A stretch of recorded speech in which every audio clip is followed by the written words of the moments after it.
বান্দরবন দেশের একমাত্র জেলা যেখানে পাহাড়, নদী, ঝিরি, ঝর্ণা সব রয়েছে।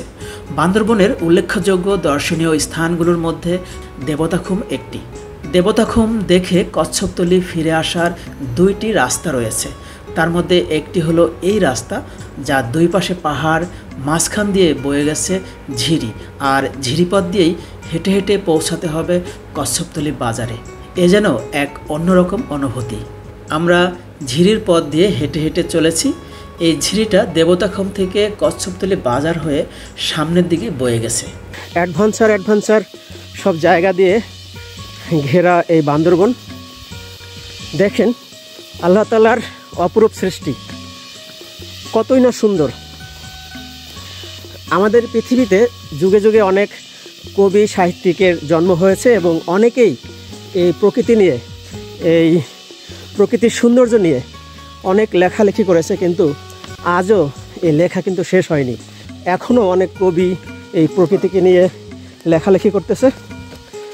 ঝিরিপথ হলো পাহাড় বা টিলার কাছাকাছি থাকা ছোট নদী বা ঝর্ণার পথ, যা পাথুরে বা বালুকাময় হয়ে থাকে। এই পথে হাঁটার সময় চারপাশের প্রাকৃতিক দৃশ্য, বিশেষ করে ছোট ছোট জলধারা এবং সবুজ গাছপালা দেখে হৃদয় জুড়িয়ে যায়। আমরা সমতলের বাসিন্দা, তাই আমাদের কাছে পাহাড়, ঝর্ণা সবসময় এক অন্যরকম আকর্ষণের নাম, যার জন্যই পাহাড়ের সৌন্দর্য আমাদেরকে বারবার এই ধরনের জায়গায় টেনে নিয়ে আসে। কত সুন্দর দৃশ্য দেখেন, কি ভয়ঙ্কর রাস্তা। ওয়াও,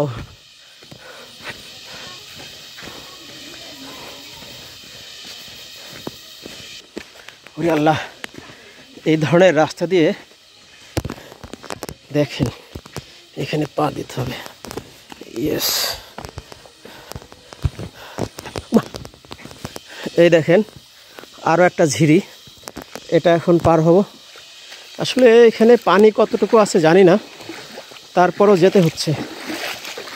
ঝিরির পানি পাড়াতে কিন্তু অনেক ভালো লাগে, কারণ এই পানিটা অনেক ঠান্ডা, শীতল একটা পানি, যার জন্য গরমকালে এই ঝিরির পানি দিয়ে হাঁটতে খুব ভালো লাগে, পা ঠান্ডা ঠান্ডা লাগে।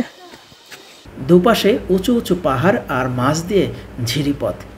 কিছুক্ষণ পর পর পাখির কিচিমিচি শব্দ আনন্দে বুক ভরে যায়, আর ভয়ও লাগে। পথে পিচ্ছিল পাথর আর দুর্গম পাহাড়ি পথ, তার উপর চোখের ভয়, তবুও ভালো লাগার শেষ নেই।